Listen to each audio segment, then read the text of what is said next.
Hello, it's Kevin again from Hats and Guitars. You guys read that? I think I should change the color of these letters, or maybe just make them bolder, like across this whole thing.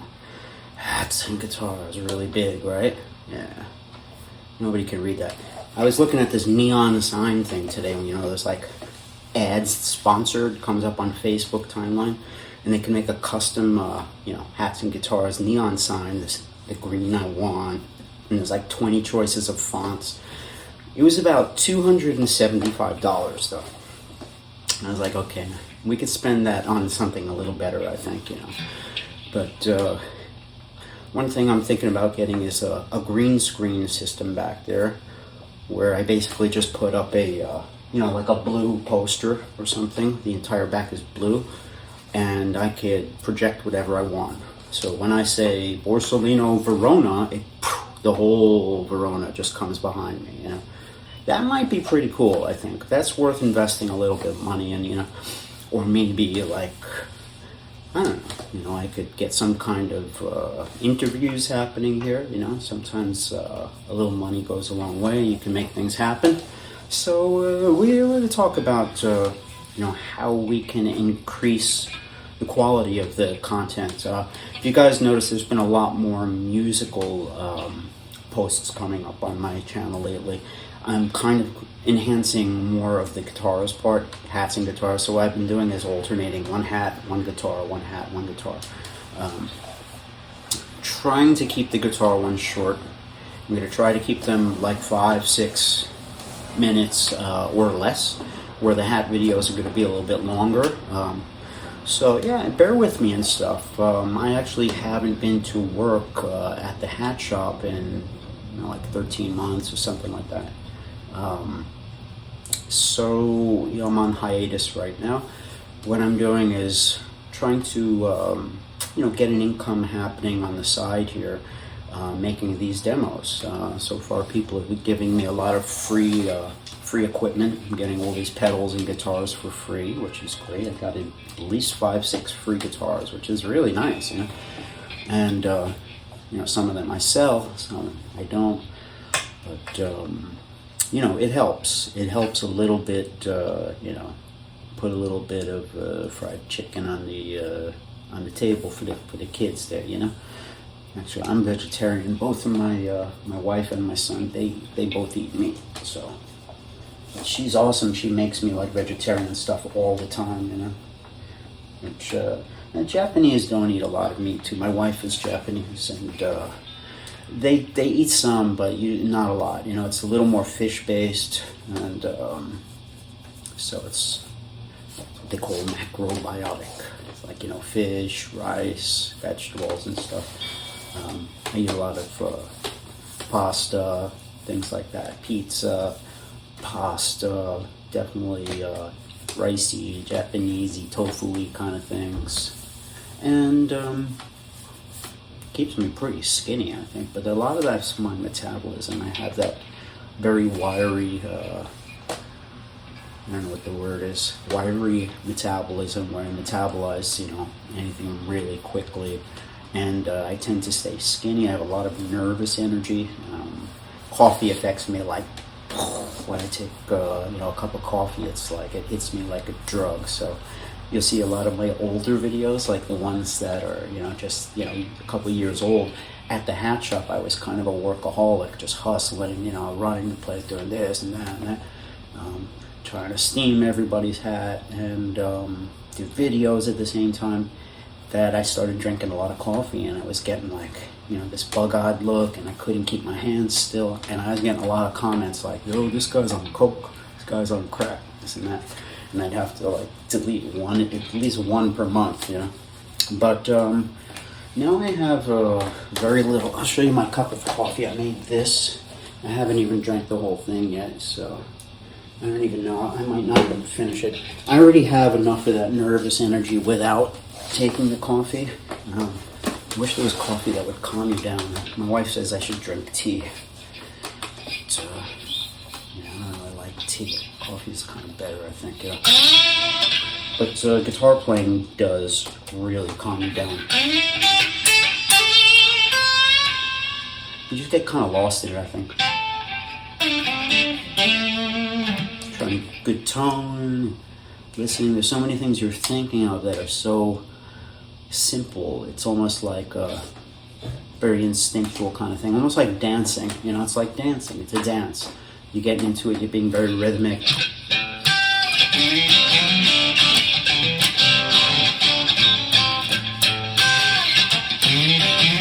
You know, your body is doing a kind of a, you know, to get that groove. It's like a dance kind of, and it relaxes you. It really does.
Should have had that whammy bar ready, sorry.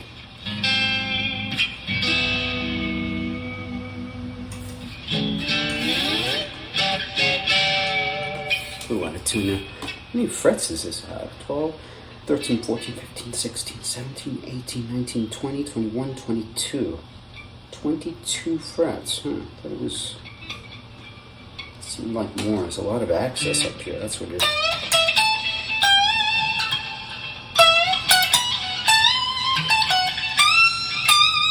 So high, right?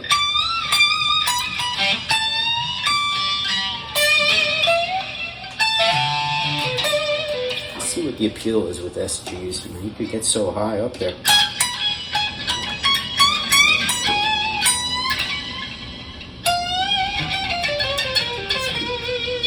Like Santana, that Abraxas, play something like that at Woodstock, an SG. I forgot.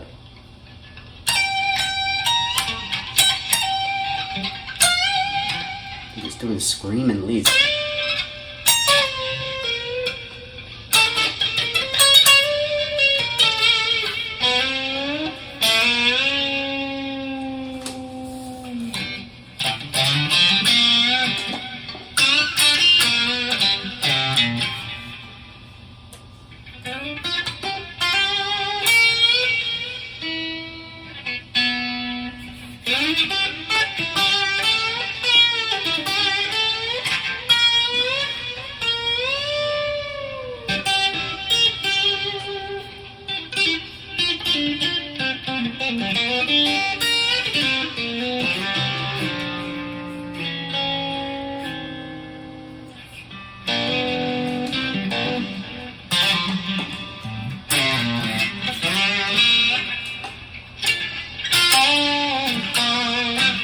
Used to playing a different scale, but reverends are a little bit different scale length. They're longer, like a Fender, where there's a short scale.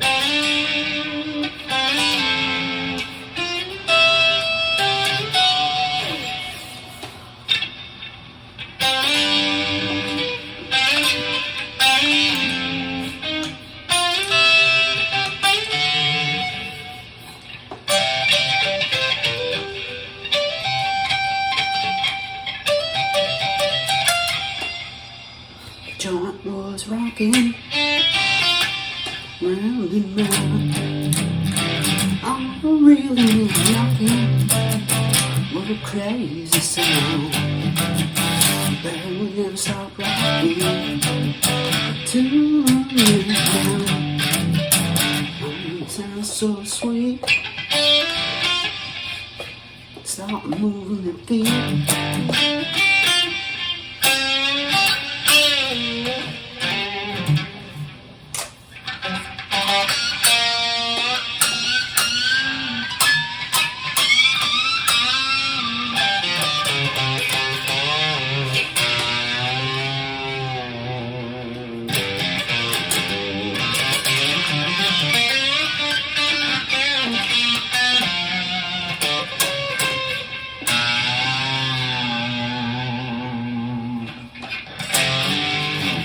All right. Let's talk about what we're going to talk about today. I think I'm thoroughly as relaxed as I'm going to relax. Let's put this thing down. It's out of tune SG. Let's talk about it. I'm going to get my coffee while I talk to you guys here. My Nespresso. It's only a single shot of espresso with like a ton of milk in it. It's like the weakest capsule they make. All right. I want to talk about the stuff. I want to talk about the things that I've learned in the past 26 years being employed by JJ Hat Center. I work at, maybe the biggest, most famous hat shop, in the country, and definitely the biggest hat shop in New York, and the oldest hat shop in New York, and the best one. And I've been there for a long time, since '94. It's like 25 years plus, just about 26 if you count this last year, making videos for JJ's, kind of on hiatus. All right, so I want to talk about some of the things that I learned that I guess are important, that are a little bit, I don't know, like even I was kind of like, wow, that's good to know. There are certain things that I thought that I figured out later were wrong. Like one thing, I think I even used to say this in my old videos, that like if you look at the really old videos, start with the first video where, I'm filming the wrong way, like in TikTok style or whatever. And I said that bound edges and welted edges are stronger than raw edges. That if you're gonna get a hat and you plan to get it wet, stay away from a raw edge. That's something that I said that I really truly believed in because of trial and error, seeing all different people's hats failing, seeing some hats that were brand new right out of the box failing the second they got steamed. And I'm wondering, why are some hats, curling from rain and moisture, curling into little triangles, and other hats, it's not even an issue. It never, ever happens. Some hats, the tiniest bit of steam or wet or anything just makes the brim get floppy. It's not straight anymore. Why? I used to think it was the raw edges were just weaker. Like don't steam a Stetson Temple because it's got a raw edge. That's what I thought. I was wrong. I was dead wrong. It turned out that one day I'm steaming a hat with a bound edge and it started doing the same thing. Like just doing some kind of weird, curl up the second the steam hit it. And I was just like, okay, everything I've been saying for the last whatever years is wrong. I just saw the hat that I said was stronger is messed up now. Okay, I was wrong. The gist of it is this. When the hats are too thin, they're blocked wrong. Companies start cutting corners. The felt can be great quality, but if it's too thin, it's gonna just do that, okay? It's gonna start curling. What happens is companies need to cut corners someplace. They're making hats that are great, making hats great, 10 years go by, more hats. Okay, all of a sudden business is not as good as it used to be, and we have to cut corners somewhere. We either got to, fire some people, or we have to make something about the hat a little bit cheaper, or we got to do both. I think we got to do both. We're going to fire some people, and we're going to change the quality of the leather sweatband. Boom, the leather's a little harder now. Nobody noticed. Good. Okay. 2 years go by, they have to tighten the belt some more. What are we going to do? The only thing that's cheaper in a sweatband is either like a paper sweatband with a leathery coating, or like this leather veneer stuff that's not really leather, it's more like a piece of vinyl with a leather paint on it, or just straight out plastic or paper. Okay, we can't go cheaper in the sweatbands. People are going to think our $200 hat is crap if we put that in there. There's no way. We'll keep the leather band that's in there now. It's a split grain leather. It's real leather, but it's cheap. It's a little hard. It's doing fine. People don't know. They don't think about it. People see that and they don't think there's any difference, okay? If anything, oh, this hat's got good structure. It's nice and hard in the sweatband area. Whatever. And if anything, if a hat screws up, they're not going to blame the hat. They're going to blame themselves. They're going to say, oh, well, I didn't treat it right or something like that, All right. Next 2 years go by, they say, we've got to tighten the belt some other way. What do we do? So what they do is they make the felt a little bit thinner. They say, okay, we're using 1.7 millimeter felt in this area, and we're using 0.9 millimeter there. Take off two percentages here and that percentage there, and we'll keep the felt like almost as thick, but we're going to bring it down 10%, something like that. Okay, you got it. So now we're at 0.66 and 1.44 or something. The felt is thinner. People are going to say, wow, this hat's light. Lightweight hat. I like it. I really like it. It's soft. Thinner felt is going to feel softer, comfortable. Wow, look at this. It's like the old hats that are, the old vintage hats. You can shape it yourself. It's so pliable. It's not hard and like those. I hate those hard hats. Well, the hat gets wet. The customer blames himself. The thing starts curling up and doing the wrong things. I took it out in the rain and messed it up. What can I do, Kev? Can I fix this? I don't know how to take care of my hats. In the old days, they knew how to do it. People blame themselves. They never blame the hat company. It's just not what they do, especially if it's down the road. If it's brand new, the day old, and it gets slightly wet, starts curling up, then you say, okay, something's going on here. This felt is not good. But when it's down the road, the first time you get the hat wet, let's say, 4 months from now or something, it gets wet and the hat brim is totally out. It's just like, completely, like in four corners, like some kind of Napoleon hat, like that. That's what happens. They're like, man, I screwed up. I wore my hat in the rain. That's the end of it. They don't think the hat is too thin, it's too cheap. This is a good brand name. It's so-and-so. It's made in the USA. It's made here. It's made, no. It's made in Italy. It's made in the U.S. It's made in, this has got to be a great hat. They're open since the 1800s, the 1700s. The hat's too thin, okay? Hat brands go through highs and lows. They have good years and bad years. They have good periods and bad periods. There was a time in the mid-90s where Stetson was not doing great, and their sweatbands started to turn into that paper stuff with the leather paint, like real hats, like Saxons and things like that. They were using, really cheap materials. What happened is there was a whole revamping of the company, too many complaints, and like all these new people got hired. Even a couple of people I know, new designers, new people in charge, of executives. And the entire company just changed. They got their act together. They started doing amazing marketing. Hatco also took over them a little while ago too. That was a while ago. When Hatco brought out Stetson, they just revived them.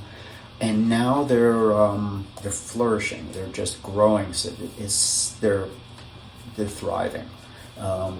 They have Stetson Europe with them, which is another company that makes their cloth hats and their caps, their cap line, and those are exquisite. It's a really old European cap maker. They make the Stetson Europe line. They've got stores out there in Europe, in Germany. One of our ex-employees is working in Stetson in Germany. Great guy, Philip. If anybody knows Philip, he's the best. He's over there in, I don't know, I think he lives in Munich or something.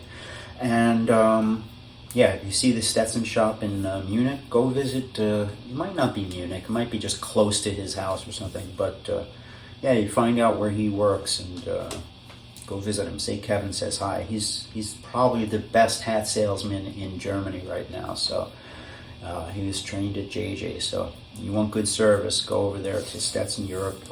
It's called Stetson's, but they're doing great. That's the point. They're doing fantastic now. Their catalog is beautiful. They have young designers. They have women designers that are making, flat brims and cool giant hats and Tom Mix looking things. And, they brought the Tom Mix back. They brought back colors. They're doing all this modern stuff and classic stuff too. And they're making new classics, like the Calico. The open road line has been expanded. There's new straw ones with vents on the side, like open weave on the side. They have a pure series that's made of all beaver.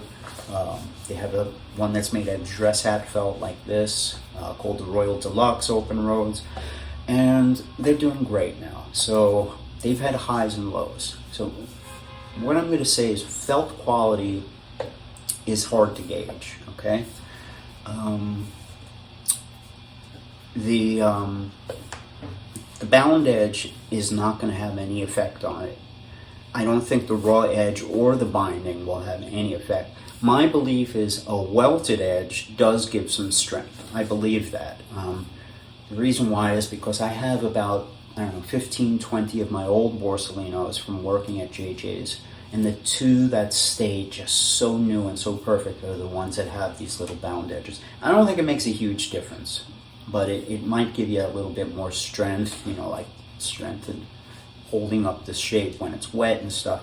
What it comes down to is felt quality and making sure the hat was made with care. You don't want to use too little felt. If the felt is pure beaver, but it's like, so thin you could see through it, and it's not going to perform. It's just not going to work out. So a good thick rabbit felt can be better than a beaver. It's all how it's made. Make sure it's thick enough. You don't want a hat that's already looking like it's curling up someplace. Okay, if it's like this and then you just go like that and it's straight, you can straighten, it's fine. But if you're seeing something that's like sticking up somewhere and it's not fixing, don't try to steam it and fix it. Most likely the steam will just make it worse. Get another one. Say, you know what, can you bring me another one from upstairs or something? There are some hats that are a little bit wonky. There are hats that are not made perfectly. Maybe it's going down the assembly line. One guy sprays it with lots of stiffener, or another guy sprays it like crappy. It's not stiff enough. Sometimes you just see hats that are a little wonky in the brim. I'm going to say it's more thin felt than what kind of edge it is. That's a myth. I used to think it was true, but it's not. The edge thing is that. Another thing about felt quality, it's very, very hard to gauge. Okay, felt companies know this. Hat companies know this. Customers don't know the difference between great felt, cheap felt. They do know something feels soft is good. So they could put a soft finish, they could leave it unstiffened, very little stiffener or mild stiffener, and it'll feel more luxurious and stuff. It's very, very hard to gauge, even for us, until it starts performing. Like if you get it under the steamer, you take it out in the rain, you don't really know how a hat's going to perform until the steam just hits it. And then if it starts curling up, you're like, uh-oh, this is a bad batch or something. But, you know, it doesn't happen a lot, but it's something that happens every once in a while. You get that. So hats like that generally will either go back to the company or they'll go right on the sale rack for half price, where we feel if we're giving it away at what we paid for it, not making a cent off of it, you guys are getting such a great deal, it's kind of worth it, you know. It's rare. Most of the time the things that go in the half price rack are things that we just got to get rid of because we have too much of it in the basement and we need to pay bills. But occasionally there's something like that that comes in and they're like, well, this felt is not that great, you know. Instantly it goes in the half price rack. So the way you could tell those hats, I will never review it here or mention those hats here or recommend them. Definitely won't review them. I'll only talk about hats that I think are reliable. So if you hear me talking about certain models, you know, like Kevin always says the Saxon and this and that, generally I stand behind them. All right, let's talk about some more stuff. You know that I always say go large and pad down, okay? It's rare that a hat comes in and fits you perfect. It just is. It's rare. They're erratic. Stetson runs erratic, okay? I'm going to tell you now, Stetson dress hats especially, dress hats and open roads, they don't run the same. So if you're a 7.5 and I bring you one down, it's a little big. You're like, uh-oh. Wait. I go upstairs, I find you another one. The second one might be perfect. The second one might be bigger.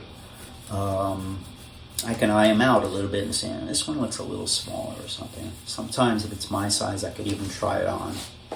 Like, all right, this is tighter, you know. And then I bring it down, and then the erratic thing works to my advantage because now we're getting hats that are all over the place, and like, I could get you one that fits perfect. But expect that a hat's not going to fit perfect. I mean, there's just too many gaps between sizes, and I feel that you just have to go big. If you think you're between sizes, like you're buying eighths and quarters, you know, 7/1/8, 7 1/4. You don't know which is which. Oh man, just go with the quarter because you could always put a little pad inside. I'll show you the pads. I definitely have some here somewhere. I always keep them around. Yeah, this is what the Cap Benu pad looks like. Okay, you could tighten it up, or you could also cut it down like this.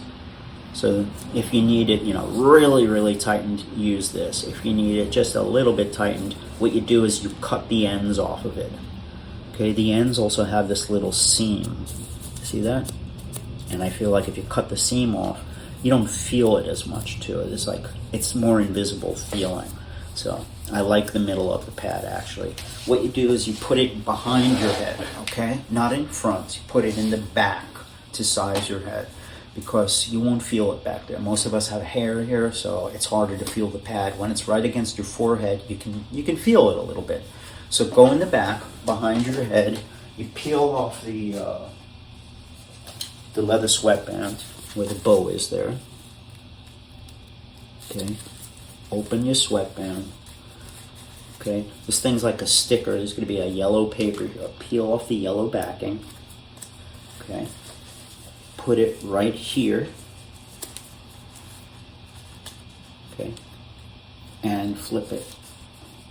Use the sticker part. So many people are afraid to stick it on. They just place it in.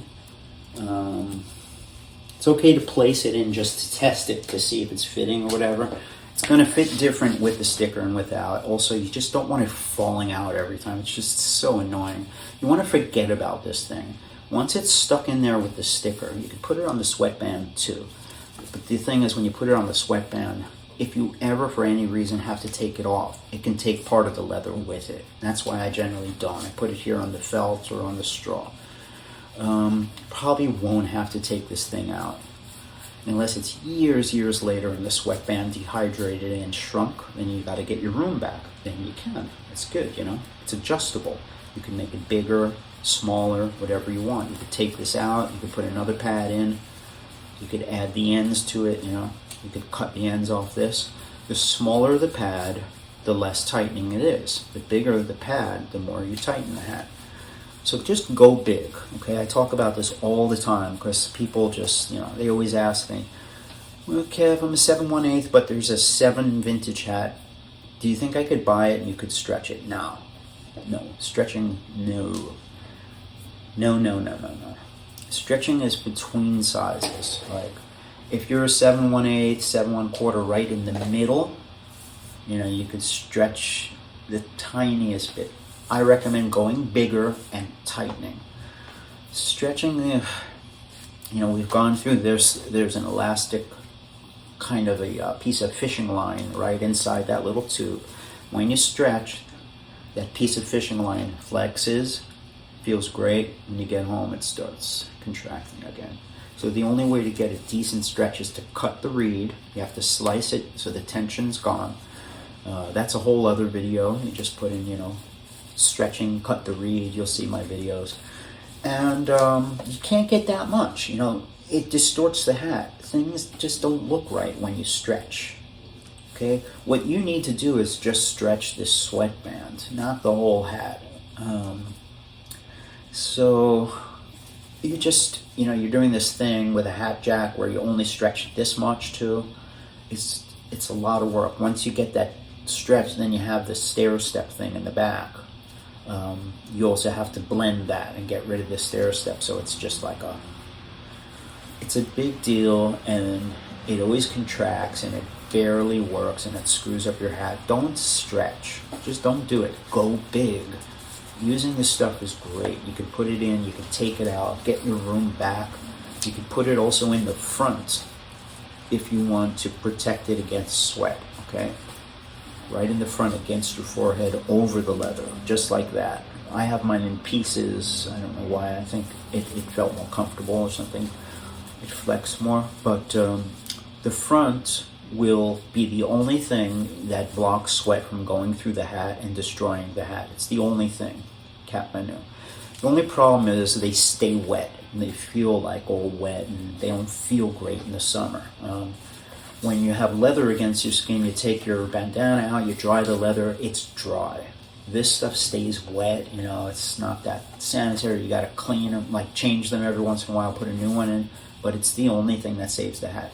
So wait till the hat starts to show a little bit of salt here, you know, the tiniest bit of stain happens, or you know, wait till the hat's a little broken and then put it in, because you want to take advantage of having that leather against your head as much as you can. If you think you're going to sweat it up the first day, then put it right in, but you know, most likely the leather should block you for a little while.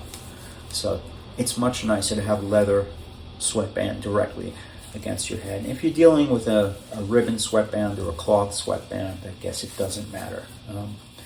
All right. What else? What else have I learned?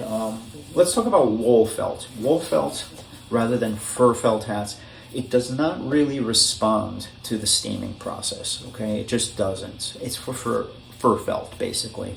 The steaming, the reshaping, all that stuff, the brushing. If you want to clean your wool felt, a hat brush is not going to take the dust off, okay? A hat brush does not work on wool felt, okay? Let's repeat. A hat brush only works for fur felt. It does not take the dust off of wool felt. What you need to do is get the packing tape. Big roll of that clear or the brown packing tape, the stuff that you use in the tape guns to seal cartons with. Get a roll from the drugstore, you know, whatever, Walgreens. Get it from Home Depot, wherever you get it from, the hardware store. Any place is going to have it, 99-cent store. And make a tape ring out of it, and then just wipe your hat with tape, okay? Work on one spot at a time, front of the brim. Keep rotating the tape to clean areas. Rotate the tape, okay? Look at the hat, it's going to look brand new. People bring in their hats for, you know, cleaning, steaming, reshaping. I hand them back to them. It looks brand new, like the day they just got it. They're like, whoa, dude, you could have just gotten the tape yourself and saved yourself the trip, you know. But whatever, you know, sometimes they give me tips for that. So, you know, he doesn't have to know about the tape trick. No, I'm just kidding. But I always tell them about it. But it's one of those things, if you learn it, you don't need to have a guy do it. Get the tape. Wipe everything. You want to get the edges especially. A wool hat gathers dust on the edge, whether it's a raw edge or a welted edge. You're going to see it gathering there. So spend a lot of time on the edge with the tape. I mean it. Each area, like here, you got to go through a few times before you even move it. You know what I mean? You get it all clean. That's going to make the hat look great too. Do the crown. Okay, here you could unbust this here, pop it out, and then wipe inside all those creases. It doesn't hurt to pop your crown out. Get everywhere, in the pinches, on the brim, in there, you know, in the crack there, underneath, okay? If there's no lining and there's just wool here, like a crushable wool felt, get inside there if there's hairs and stuff. Use your tape, just keep making more tape rings. It could take you 10, 20, 30 tape rings, you know, until it's perfectly clean. Your wool hat will look amazing. You don't need to steam, nothing. That's it. Don't use a hat brush. It's worthless. If you have a hat brush and they convince you to buy one at like Gorin or something, it's that's just, they're trying to just, you know, it doesn't work on wool felt. It doesn't. It only works on fur felt. All right. We talked about Stetsons running erratically. It's not everything they make, but they run a little bit funny sometimes. I'm going to say they tend to run accurately, basically, you know, if that means anything. Some of them run perfectly, and some of them run big. So it's hard to explain. You can even gauge somebody's size by using a Stetson. Sometimes you want to use one or two of them to double check, but Stetsons run very true to size, very accurately, yet erratically. So they run right in that middle point, but some of them could be a little bit big, some of them could be right there. A lot of them run super accurately, if that means anything. You get an occasional hat that's a little big. Now, it's not the worst thing in the world. It's bad if it runs tight. If you get something too tight, it's going to hurt. You can't wear it. It looks goofy. You just can't use it. If it's big, tiny bit big, you can adjust it. Here's the thing. The fact that you're going to fit right on a size, perfectly on a size, that's a dream. It's a wish. It happens sometimes, but not a lot. Every hat's different, every company, and then every single Stetson 7/1/8 is different. So if you think they're going to be all the same, they're just not. A few of them might be, you might get lucky. But yeah, it's the way the game runs. It's not only Stetson too. Hats are handmade, and they're not always consistent, okay? But I gotta say, I actually do measure people with Stetsons because, you know, a lot of them don't run a little big. A lot of them are very perfect, and they run true to size in general. Like Borsalino always ran one size tight. If you're a 58, you go 59 when you wear Borsalino, or if you get like, you know, a Rocher hat. A lot of European hats are like that. They run a size tight. Stetson runs like dead on, but they got some that are a little big, you know. That's kind of weird. All right. I think I've made myself clear. What about Panamas? Let's talk about Panama hats. Panama hats, I don't think the most expensive Panamas are the best Panamas. It's not my thing. I like the softest ones. And as you get into the Monte Cristi Finos, they're not as soft and pliable as the super high-end bleached ones, like the Borsalino bleached hats like Verona and Palermo. They're really lighter and they're squishier, softer. I like that. To me, that feels like money to me. It's just like the ultimate lightest, you know, softest Panama, and I like the luxury of that. There's more of an art. So when you look at a Monte Cristi Fino, it keeps you perfectly shaded from the sun because it's completely opaque. There's no pinholes, but it also blocks more air too. You know, so if you're sensitive to heat like me, you're not gonna like that hat. If you're not sensitive to heat, you know, you're just like whatever, you know. And it's cool, you know, but they're gorgeous. You know, when you walk in the room, people are like, whoa, look at that. You could just tell it's like some kind of special celebrity-looking thing. They're decadent, you know, but it doesn't necessarily mean it's the best. There are things that are lighter, and there are things that are softer. okay? We're talking fineness and tightness of weave. And it's also a beautiful thing, you know. So, yeah. So the most expensive Panamas are not necessarily the best for you or for me. All right, let's talk about cleaning felt. Let's say you have some, I don't know, you read the newspaper, you grab your hat every day, and it's just a little bit dingy here. You can see there's some dirt on there. It's not like somebody threw chocolate pudding on your Stetson, but it looks a little bit dirty. What do? Okay. Sandpaper. I like to use these, when I do use little pieces of sandpaper, okay, little tiny, like squares. But the best thing to use is these disposable foam sanding blocks. You get them at like, Home Depot or one of those places, like, hardware store.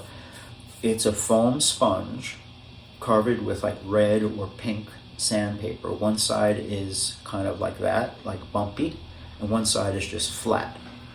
I'd say it's about as fine as an emery board. It's not super fine, but it's like, regular fine sandpaper, maybe a little finer than an emery board. Not medium, more like fine sandpaper. Not extra super fine, the stuff that you could, rub and feels all soft. It's like a kind of standard, generic, like fine sandpaper. I take that and I do the whole area. I like the flat sanding block better because you can kind of get a whole area. Basically, if there's a stain here, you can't just do that area because it's going to look worse.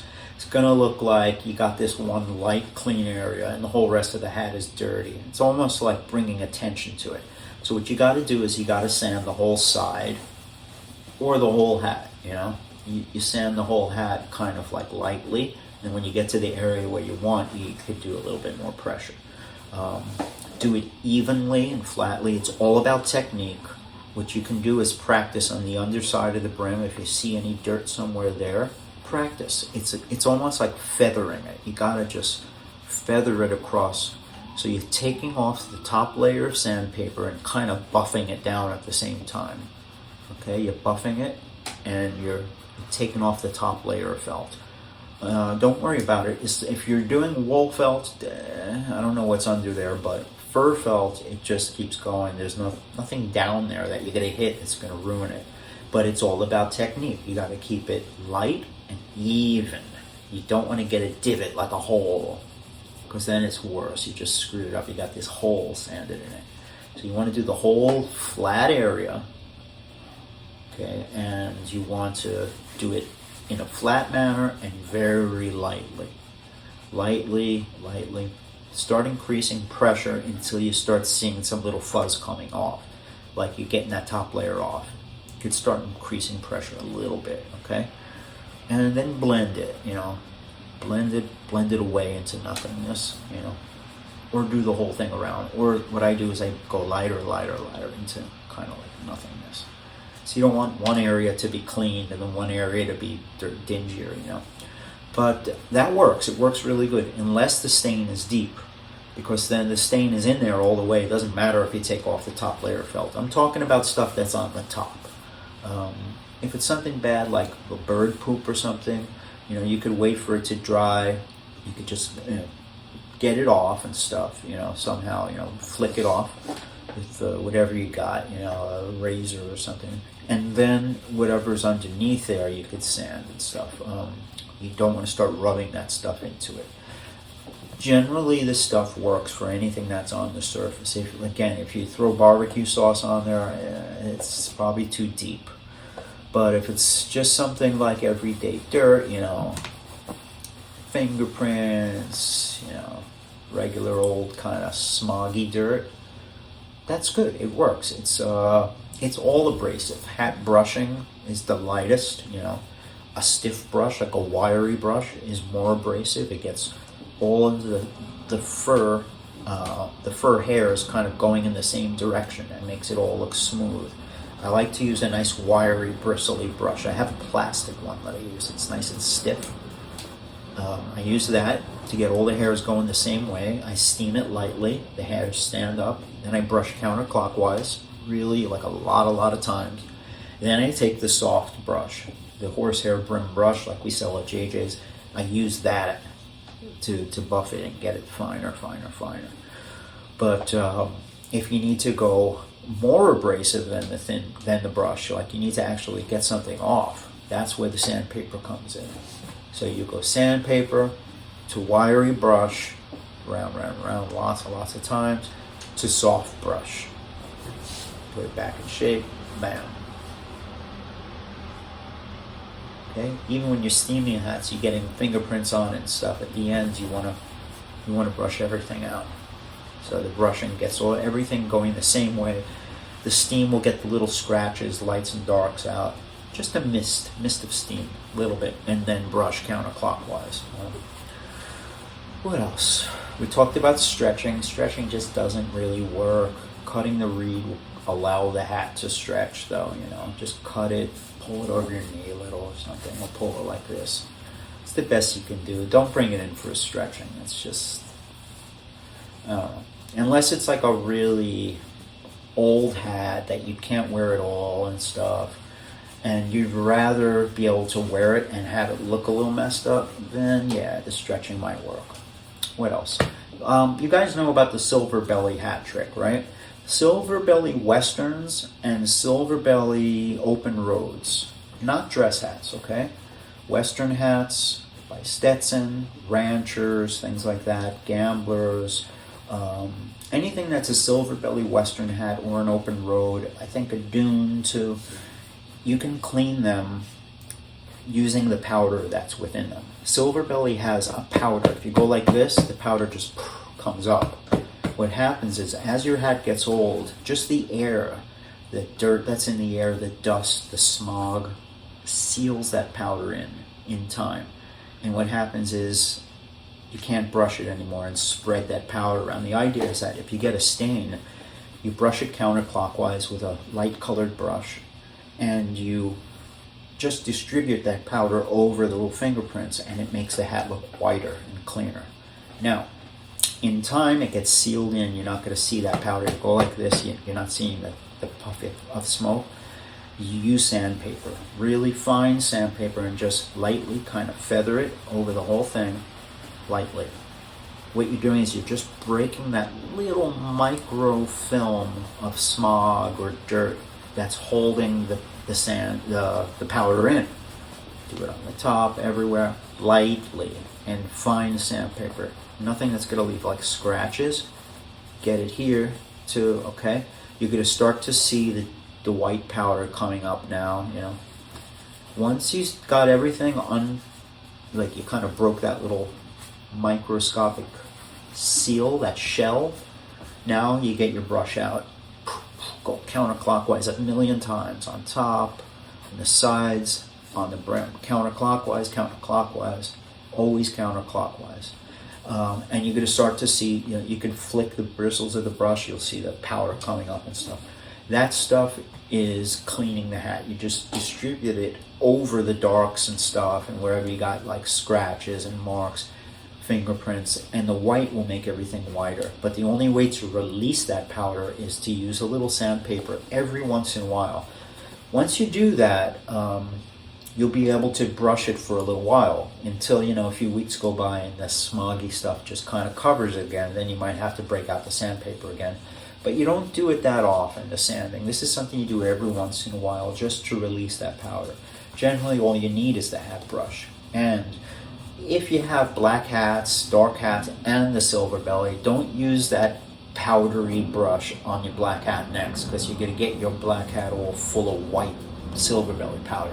You got to clean that brush really well, like beat it on the corner of a table, like a lot, flick the bristles like 1,000,000 times, get a guitar pick and flick them, get all that dust out, beat it, like super hard, then go back to your black hat. Or do like the hat stores do, get 2 brushes, a dark brush and a light brush, one for your light hats, one for your dark hats. That's what we do. You don't want to get black felt dust on your white hats, and you don't want to get white powder, silver belly powder stuff on your black and brown and dark hats, you know, navy and stuff. All right, is there anything else? I think that's enough. I did an hour's worth of things that I learned. It's like 50 minutes now and stuff.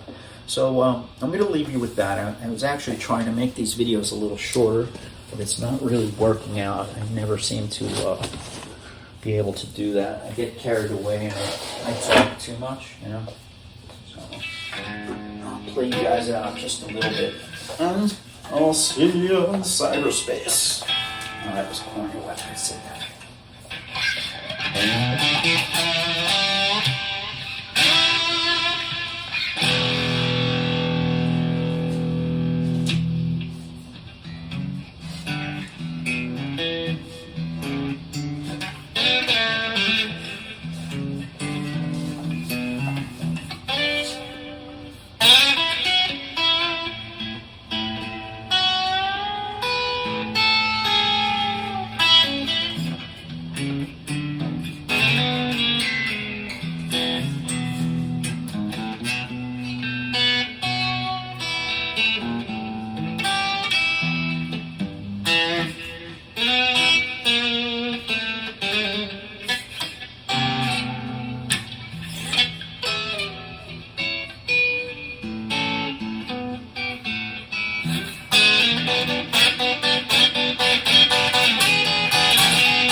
You know that cat,